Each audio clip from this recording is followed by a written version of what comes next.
private, unlisted. Oh, good. Unlisted. Okay. Nobody can search for it. Okay. Okay, so I just wanted to start by giving you guys some updates to the curriculum. Everybody have one of these? No. Okay. There you go. First of all, I took out INTM 3300. This was kind of due, it was basically a flash class. And because it's just not used quite as much from what I could tell. I know that Adobe Animate is out there, but part of this was a necessity because my numbers for the major were kind of low, and so I couldn't fill a class that was only really out there for our major. Now, obviously, the benefit of this is it gives me more flexibility, so I changed the curriculum from requiring INTM 3300 to saying taking any 3 credits in INTM 3000 and above. So that allows us just to roll out special topics classes. It gets more students into the 1 credit classes, special topics things. If we feel like Adobe Animate is something that we want to explore or teach a class on, we can, but we can roll it out as a 1 credit or, you know, and put it under the 3150 and people can take it. No. It's Flash. Right. I mean, Well, there's Canvas too. right. No, No, exports is Canvas. right. No, what I meant, I'm sorry. I didn't mean that literally. It's, if people are like, oh, I'm so used to Flash, now they changed it. Even within their UI, there's a classic. And it's Flash. Just like Flash. Are It's you almost using it, virtually Mark? the same. No, we've had nobody even request anything like that. But we never did that. So many people are using After Effects. Right. But I mean, Mark was heavy into it. I mean, you did a lot of It's Flash what I work. did for 10 years. Right. I think I'm saying a lot of stuff that would be animated in Flash. Seems like a lot of people are animating After Effects. But maybe that's because there was that weird zone where Flash wasn't working. I mean, just anymore. it just had such bad PR. You didn't even want to say you were Well- using it. I understand after some might be, but there's so many other tools that are lightweight. Oh, no. I That do meant, Canvas animation. sure, I meant in the Adobe suite. Well, Oh. one of the reasons, from what I've gathered from the corporate world, is that they would rather do video because they can protect it. A Canvas animation, you're pretty much, I mean, you can grab that, you know, just like I can grab video. What? not if it's DMR. I mean, I know a hacker DRM? or yeah, I'm sorry, DRM. Oh, I mean, with the new DRM protections built into the browsers? So I'm just saying their video is protected. They want a protected video, however protected it really is or not. They're latching on to that more than they're latching on to. That's been our experience. I know. I can download any video though. I've never been. I understand. I know what you mean, though. Yeah. And it just seems like people are being asked to do motion graphics. Another way of saying animation, but that's what they're calling it.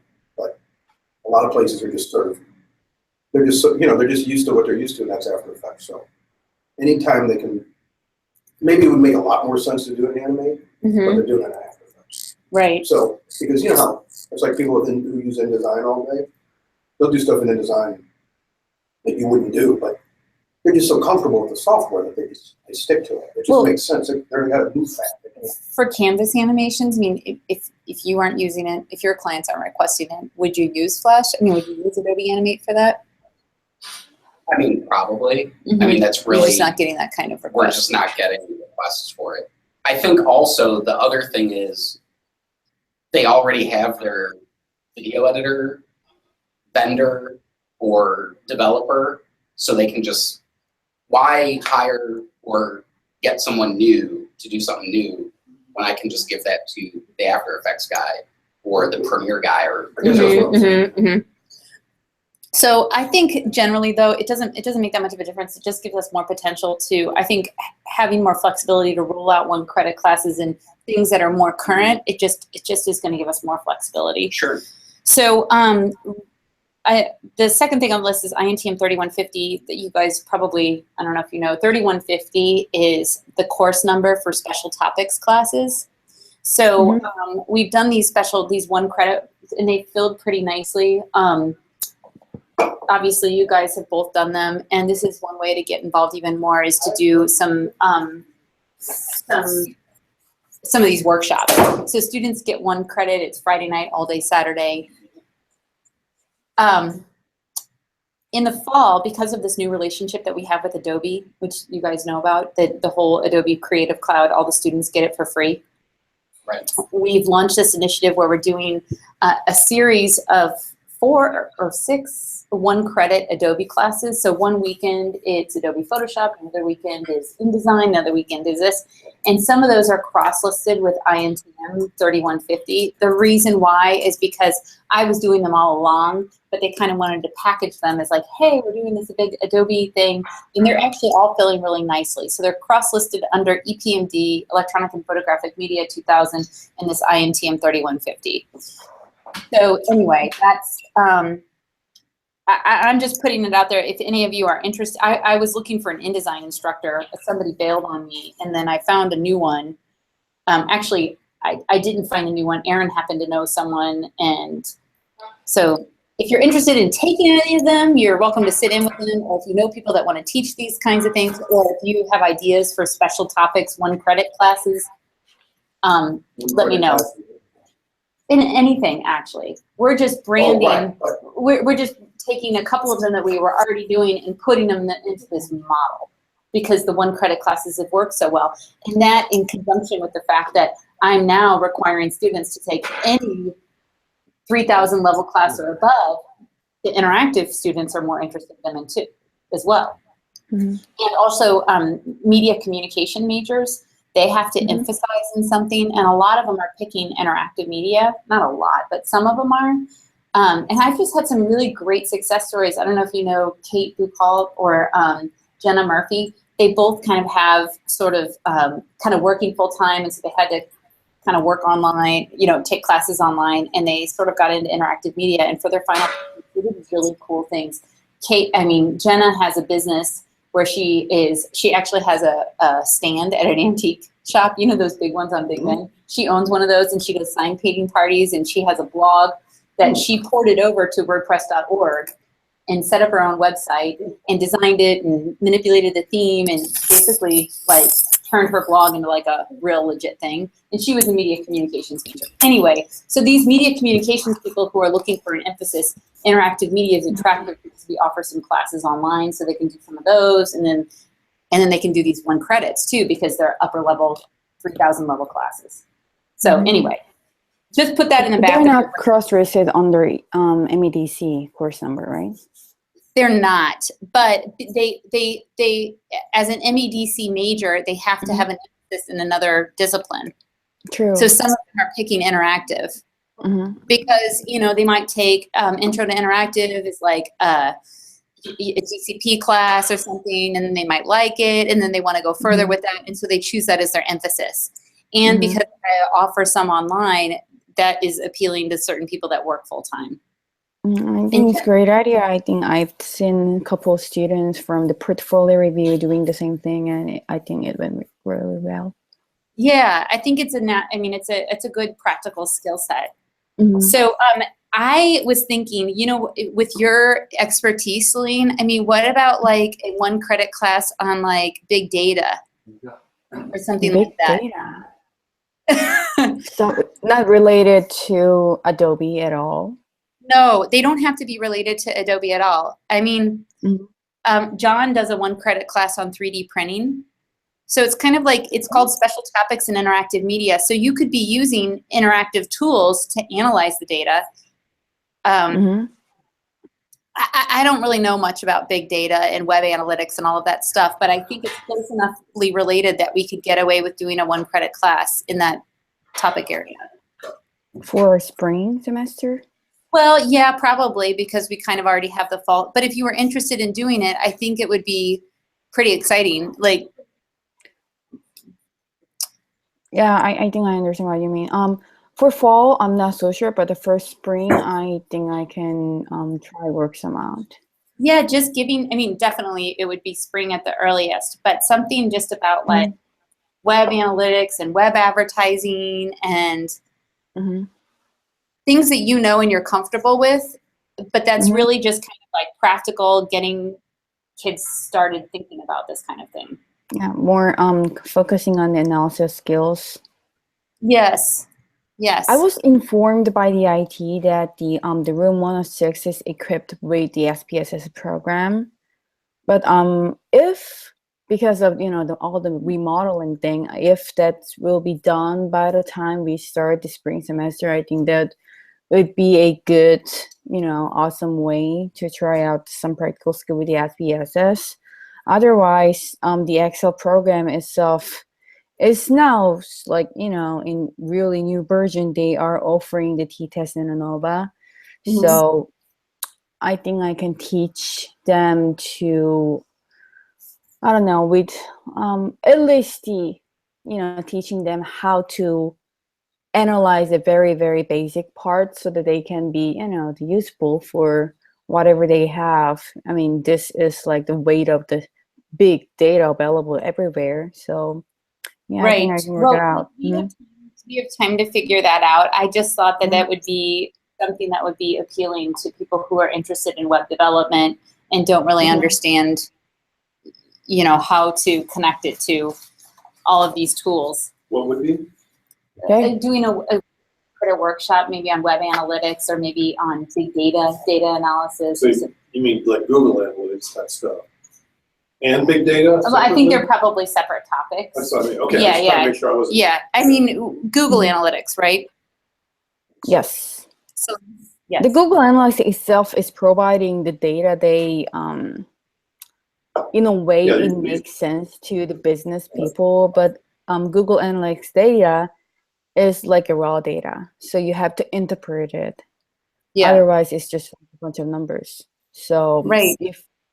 I can teach them how to make a relationship between the specific variables so that they could develop their special strategy and tactics based on by looking at the Google Analytics. But the only thing that matters in this, the kind of topic is that because in order for us to get an access to the Google Analytics program, we have to own some homepage.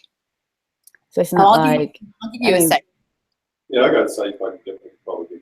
Yeah, between people here. Maybe the Scott's web company page. news website. Yeah, maybe the zoo, I'll have to ask them. We have others' websites. Lots of That's other. great. Mm-hmm. Very Their great. site. Yeah. How many? What is the number for like the average visitor per day or month for the website? Zoo? Let me look. Okay, while he's looking that up, the next point is about INTM 4150. I don't know if I told you this, Celine, but Mhm. I passed through this INTM 4150 class, and that's also special topics. But the Mhm. benefit of having at a 4000 level is that graduate students can take it, and it counts Mhm. toward their graduate program. They can't do anything at a 3000 level. It has to be at a 4000 level. So Okay. we have this graduate degree in media production. And so those students would be able to take these classes. So when I'm thinking what Celine is teaching might be, it's less introductory. It might be more appropriate at a 4150 level, where it's people that have some HTML and CSS experience, or I don't know, some of these topics that we're talking about that have a few more prerequisites and have a little bit more of a sophisticated audience would be more suited to be listed as 4150 as opposed to 3150 because we can get these graduate students to take it. So that's just something to think about. Mhm. And that's why I had to go and apply for the course number and all of this BS. So in other words, it kind of breaks two ways. The 3,000 Very level, basic. straightforward, Yeah. basic, introductory, Yeah. whatever you want to call it. 4,000. Yeah. You got to assume these people have some experience. Right. And I can, since we're not going to be listing anything until spring, I can talk to the graduate students and say, what do you guys want? I mean, they want to know how to they want to know how to do certain things for their projects. And so I can, see what kind of things they want to know. I mean, I would really love to have something in app development, but Mhm. I don't know. I think they would be really jazzed by that. I'm not sure who would teach that. Web development. Don't you? I think our graduate students would be really excited about that. So anyway, that's something, that's why, oh, the 40, my idea for you, John, is John teaches 3D printing, and I know that a lot of people are interested in integrating it into their courses. For example, we offer a class called Traditional Game Design, and they want to be able to print their pawns and stuff, game pieces. We also have a package design class. We have visual communication class in the advertising program, and they're really interested in it too. So what if we did, it might be more than 1 credit, but let's just say it was a 1 credit class. You met for an hour once a week or something like that on, whenever it was convenient to you. And the class worked with these other classes, helped them 3D print the parts. They modeled them and helped them 3D print the parts for their projects. You know what I mean? So people would take it because they're in this game class. No, they would take it just because they're interested in 3D printing, Okay. but they would work with, so it's very difficult if like, for example, I'm teaching like somebody's teaching traditional game design. They don't know anything about 3D printing. Sure. But part of the project that they have is to develop a board game. And so that one little class is like, what do the pawns look like or whatever. They sketch them out, and your class works with them to develop the models and 3D print them. So other students would work with other students? Yes, Okay. yes. So there might be, so it would be kind of like in a more advanced 3D printing class, but it would be tied to working with other students who are trying to develop projects. Or are those same students? They could, and we would recommend that they do. Because so if you have all these students taking this traditional game Right. class, Mm-hmm. mm-hmm. Mm-hmm. that they can take Yes. at a certain point, they can take the class with me. Mhm. Instead of that Friday night, I think it would be more of a, we break it up and we get a chance to get it formed, and then they could come up with ideas and then Right. back and forth. Right, and it Yeah, I might think be that like would work really well. a few half days, or it could be 1 hour a week, whatever you Yeah, I think. would say it's probably like a break it up into like 2 hours. Yeah, Just off top. and you could do 2 hours as an 8-week class, or 2 hours every other Yeah. week, or something like that. Something. Right. Yeah. So I'm thinking though that would be an opportunity to integrate the 3D visualization into curriculum. Right. And people that are maybe the visual design for interactive students, they have to design a logo, or maybe in your class they have to design a logo, and you're going to 3D print it with these guys. Like, let's see some of these logos. And so I don't know how the syllabus would work, but they would have to partner with one of these classes, a student in one of these classes, or if they were taking one of these classes, they wouldn't have to partner with anyone. I don't want to sell it, yeah. But I think that would be a really cool way for integrating. Because that's what the students are doing. I mean, that's, well, I've only taught it twice, but the students will not, they're not, nobody's in there like, I'm going to be a 3D printer. They're like theater students, props, Right, art students, speaks for itself, sculpture, right. jewelry. Game, there was a lot of students were gaming students. And that kind of. So they're already kind of doing these things. Right, but it solves the problem of, hey, I have a project that I want to print. They can either partner with themselves for something in the course that they're taking, or they can reach out to one of these students who are taking this, and this, Right. and then we start printing things for different. I'd be happy to do that. The only thing you have to work out on your end is when they have access to the machine. Because that would be sort of the idea, is that I'd be there more as a mentor, reviewer, checking the design, checking it out, but they would need access to the machine in between these dates. Right. Because as you need to print. Right. We've got 10 students, so. Right. So that's usually, it would be much better to do it like meet 3 times over like 9 weeks. Right. Or something that 3 weeks, maybe 8 weeks, because you stay within your half semester or something like that. Right. I think that they should take the beginning class though before they do it. It's about 10,000 people a day. 10? Did you hear that, Celine? 10,000? Yeah. Wow. Okay. I'm on it. I'm in. Is that not very That's much? awesome. Is that good? Yeah. That's very good.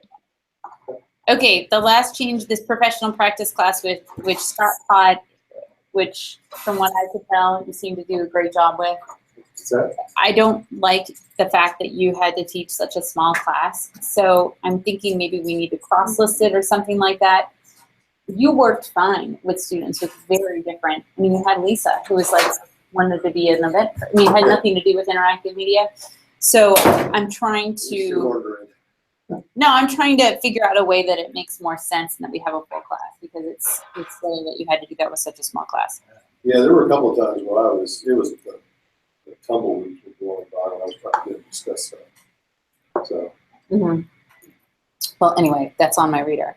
Okay, so I'm moving down to the GCP initiative. So I got a lot of, GCP stands for Global Citizenship Program. It's a really stupid acronym. It's Webster's gen ed requirements. So instead of saying you need to take an English, you need to do this, they say you need to fulfill all of these skill areas and these knowledge areas. And so you have these two parallel requirements. There actually happen to be more knowledge areas than skills areas. So you pick a class and you say, okay, you check off this knowledge area, but I'm also getting this skill area. So if you're not conscientious about it, you could actually get all of your knowledge areas done, and then you're like, oh crap, I didn't get this skill area. So every GCP class is coded into these two areas. Make sense? So you're going to be knocking off more knowledge areas. You're going to be knocking off skill areas more than once. So for example, INTM 1600, which Celine and I teach, is coded, the knowledge area is social systems and human behavior, and the skill area is critical thinking. Okay. INTM 2000, which is writing for interactive, strategic writing for interactive, which is like social media, marketing, that kind of stuff, is like, I think it's social systems, human behavior, and critical thinking as well. I think it's coded the same way.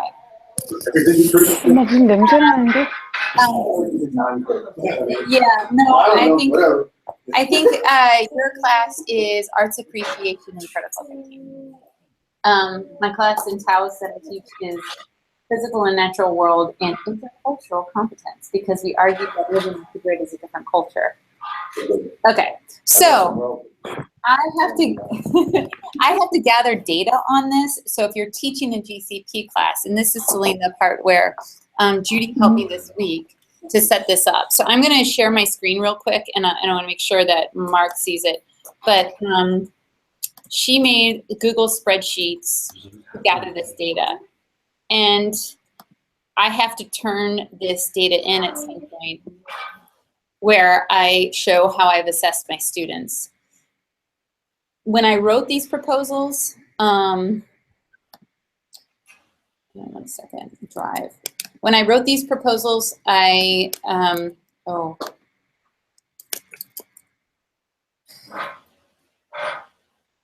share this screen.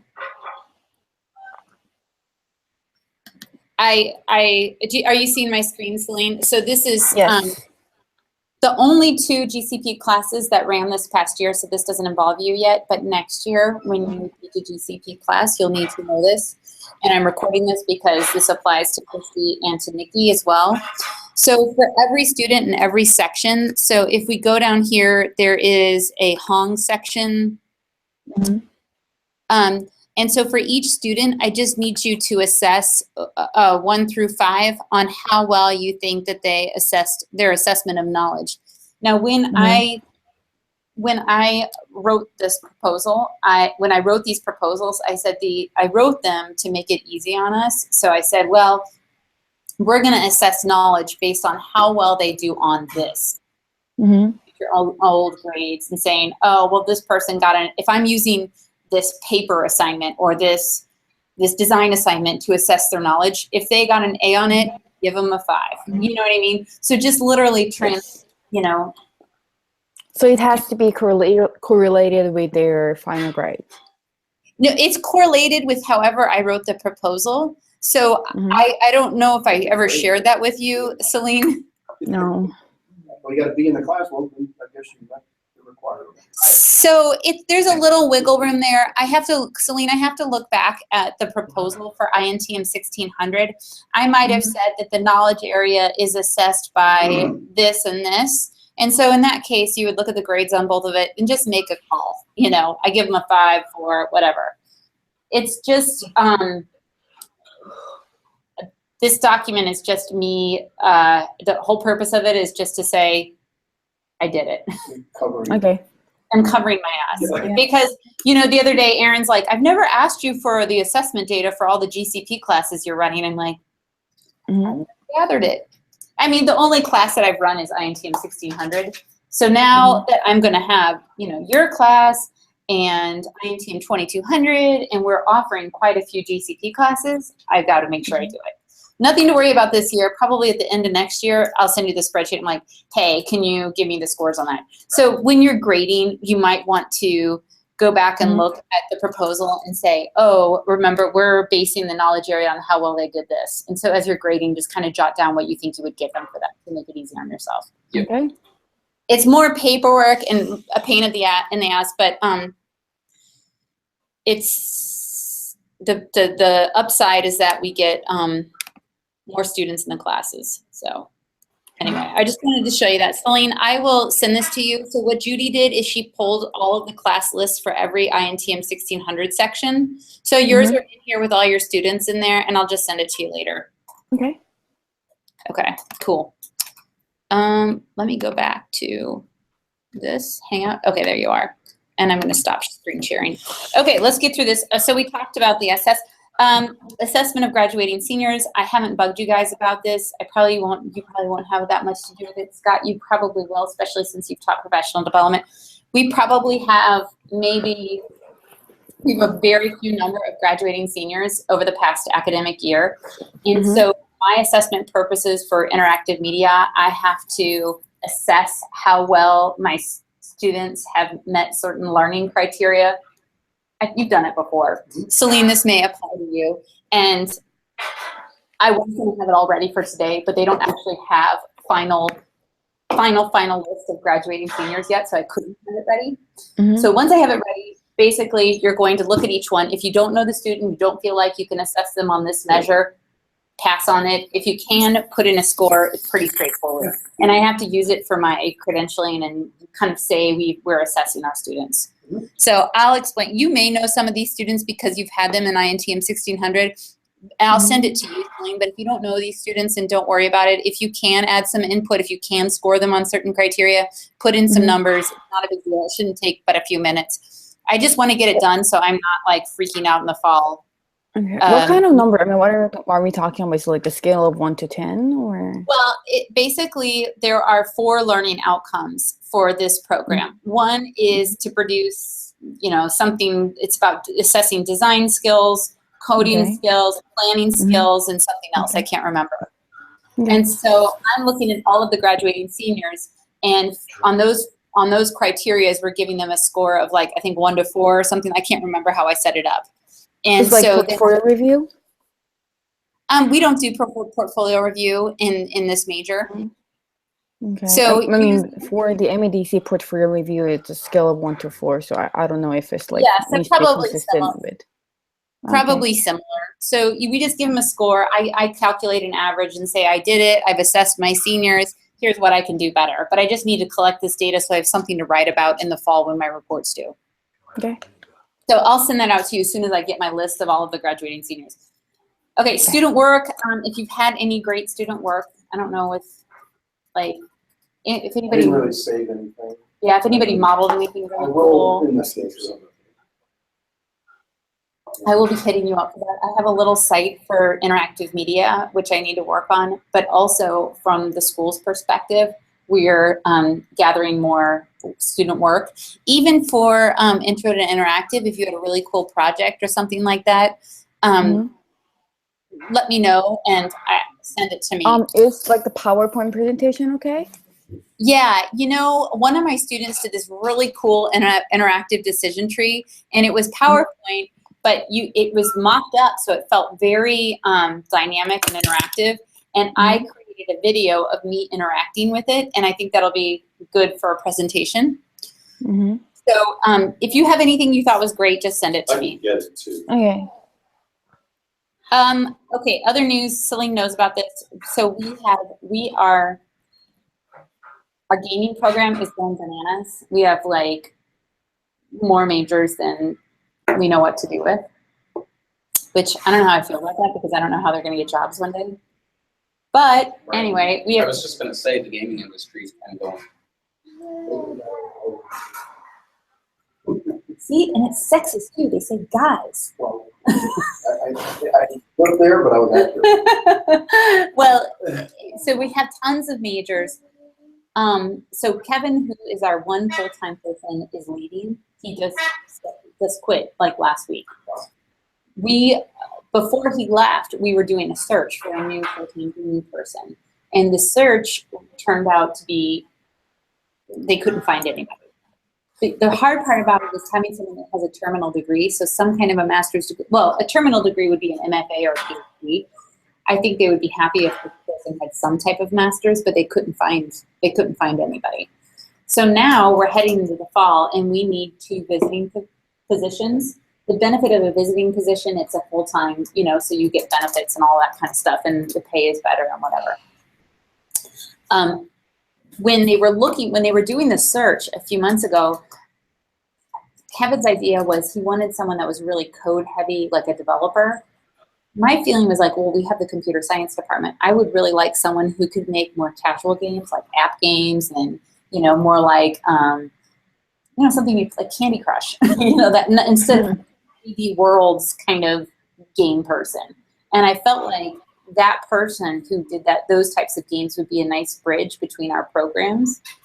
So anyway, I'm just putting it out there. If you know anybody, if you can modify your qualifications in some way, we need to get the position filled. You probably don't care if you're getting a new associate dean, Paige Turner. I don't know if any of you met her. She's wonderful, great woman. She was the associate dean. She now left. She's going to be the president. Is it right, Celine, of NCA, the National Communications Association? It's not the presentation president, but she got this like the high administrative position. So yeah, I think it's like the representative or something. Right. Mm-hmm. So I just wanted to, that's basically all the information I needed to communicate to you guys. If you guys have any ideas of things or you want to talk about curriculum, I am all ears and I'm taking notes. So I am going to shut up. I'm going to check my phone to see if any child has texted me in the last hour. And if you guys have any ideas or suggestions or notes, let's talk. My main complaint. Which I Complaints? Are you serious? Yes, but it's not really us. It's the computer science department complained to you about this. Say it again. It pisses me off. I know. They refuse to put the words HTML and CSS in the frickin' HTML and CSS course description. So stupid. Or name. And they refuse to put the word JavaScript. They call it web scripting. They refuse to put JavaScript as the title. And their pansy excuse is that the technologies might change. they won't put Photoshop, Illustrator, and InDesign in the description of my class.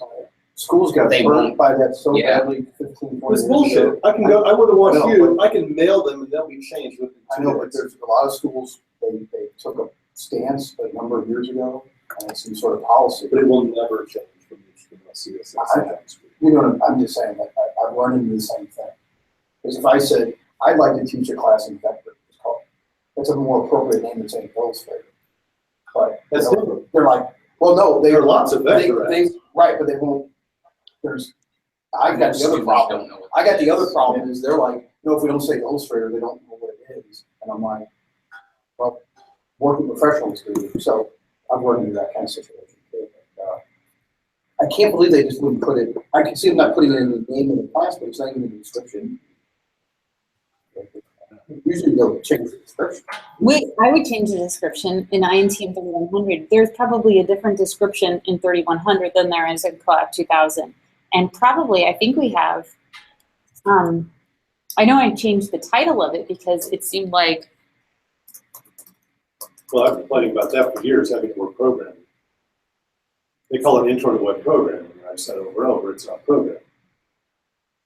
It's development, it's not programming. You know, I mean, the cat on the head. yeah, Now, JavaScript's programming, but HTML and CSS is right. programming. Anything else? I put down here ideas for attracting student, program publicity, ideas for curriculum improvement. If you guys have any ideas, Co-op 2000, Introduction to Web Programming. This course covers the most current markup language used for developing web pages. Well, it's markup, yeah, But nobody's gonna know what the hell that is. I know, nobody under, right, 35. Nobody's gonna know that. They're gonna be like, oh, I guess they don't teach HTML and CSS. You know? Stupid. Stupid. Why not put it in the description? This is in, so his class, we've cross-listed with the co-op class, and I think it's That's what you're partially, saying. yeah. Great class. It is a good class. Good, current, applicable class. But if you look at the INTM 3100 description, you just send me whatever you want the description to be, and Okay. I'll change it. A lot of this just has to do with personality, you know, and I don't care. I'll change it to whatever. INTM 3000. 31. Celine, did you have anything? Otherwise, I'll let you go. We're just chatting now, but I think I'm good. Well, in terms of HTML and CSS, I'm kind of with the other guy saying, I mean, because when I talk to my students from INTM 1600, they're like, who's using HTML these days? And that's what they mostly say. And on top of that, for the couple of other options for the Adobe Creative part thing, they don't seem like enjoying using some of it unless it's absolutely necessary, because it keeps asking them to update and like provide advertisement. I don't know why, but so that's kind of the reason why they didn't like to use it as their main, platform. So I just want to share it. what Adobe program? I didn't specifically ask, but they said when they actually install it in their computer, it keeps asking them to update / provide advertisements about the other programs, and they don't like it. Oh, What do they use instead, did they say? what did they use instead? Unfortunately, I don't remember, I'm sorry, because the program that I don't know, but they're mostly game majors, so maybe that's what's Oh, about. well, I think that HTML and CSS are it's even more relevant than it ever was before. That's crazy thing for them to say. Everything is gone HTML and CSS. I understand what you're saying about Adobe. Yeah. It's getting worse and worse about cross-advertising your software within your software. And they keep pushing all these features down your throat. Where you've run into this, right? Where it kind of has all these pop-ups within the software. Like, try this. I mean, it's ridiculous. Right. Considering this is supposed to be a professional Right. organization. Right. And a lot of students are becoming more comfortable with things like Blender and which have been around for a while, but they're kind of, they these independent, small, there's one Sketch that's a vector raster combo that everybody's using to build little icons for their websites. And it's just lean and it's clickable and it's smoother. And if you're not doing anything heavy lifting, it's really the way to go. And there's a lot more. And they're like $30 for an app or $60 for an app. Right. And that's it, you're done. Right. They update in the background. Right. They don't bother you. And you can use them on any kind of platform. Adobe's starting to get a little love out. Well, what do you think about game majors? And I feel like Kevin's philosophy was not really, I don't think that, I feel like game majors, they should know Photoshop, they should know Illustrator, they should know some basic HTML and CSS. You get a 4-year degree. Yeah, you get a 4-year degree. I mean, if I'm working on game engines in it, Do you think you should know Photoshop? no. Really? Photoshop. I'm coding the game engine. They aren't coders, they're game designers. So they're designers, though. They're Okay, not necessarily coders. Well, I think That's different. the other problem is it's saying like game design is to me striking as an overly liberal term, because that could mean so many things. Like you said, Right. like game. This Right. It's like a little game. Put the ball in the hole. Right. Or I'm building the next, Call of Duty or something. Right. That's worlds apart. It's Yes. Like that's the thing. I mean, it doesn't. So I you mean, say, if I'm going to college and I see game design, I'm expecting to walk out of here being able to program. That's not what I would do on that. Or be able to do the phone. Yeah. I mean, if you're going to consider yourself a working professional game designer, the onus would be that you have a large stock of knowledge. Right. Not, oh, I can do this kind of game design. Right. But I don't know. I mean, I don't know where they're going. Right. It I seems to think be that they very- would be much more equipped for like a job if they could do. You don't know what's going to be out there. Yeah. I don't know about you guys, but I'm talking out of my ass because I don't know. Right. We should ask people that actually do this sort of stuff, what they need. Well, I haven't got the slightest idea. I mean, they do use it. I mean, they use this some other third-party software none of us have heard of. Right. Maybe they use pencil and paper. Right. well, I don't know. Well, I think it's I all the mean, above. it's kind of like the whole point of production tools. Yeah. Even if you're a coder at it, you should still know Photoshop. Enough to open up a map file or a shader file and use something. Right. I mean, you gotta know. We're not Right. talking about 6 months. Right. You Right. should have Right. some width and breadth. Exactly. Right. I mean, you should know how to edit audio, a photo, a map file, or whatever. I Yeah, mean, like Right. you said, do a board game. I think even if you're doing a board game, I don't know, how broadly they're thinking about all that. Right. I know 3 or 4 gaming companies in St. Louis, and they're completely different than each other. Mm-hmm. They don't, just like any other company, you know, Yeah. like your company does this, and your company, it's such a, I'd hate to have to try to define that. Right. And the problem they're going to have in terms of their search, I can tell you right now, most of the people in gaming are just like people that were in the web 20 years ago. They were not Right. graduate degree people. 'Cause Right. They were ahead of them. Right. They were brilliant kids in high school that got out and figured out programming and started building websites. Mm-hmm. You're not going to find somebody with a 6-year degree, a graduate level degree, who's also a professional game designer. There's a lot of They're going to people. be working in it. Yeah, there's a lot of people I'd be very surprised. that are like into this whole game theory and the role of gender and women in video games That's a and whole other that topic. kind of like sociology sort of research in gaming. Mhm. That's really big, and that's what the PhDs are into. It's a tough thing because you want someone who's able to kind of participate in presenting work and researching, and like you kind of want a little bit of academic Yeah, yeah. flavor to your practice. Do you know what I mean? Oh, sure, if you're going to a 4-year university. Well, so part of me feels like, well, everybody in our department is lobbying. They don't need to have a degree. We need to get a real gamer in here. But part of me kind of feels like, yeah, but they need to be able to. I think there's something to be said for having gone through that process. I just meant you're looking for really. That's going to be a rare. It's going to be hard. Yeah, I know. I mean, if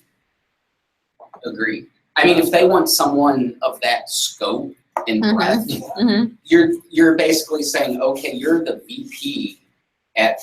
Yeah. Right. Come teach. No, Yeah, I think they want yeah. someone who they don't have to have that kind of scope and breadth. They want practical experience in the gaming industry, and they also want some kind of academic cred.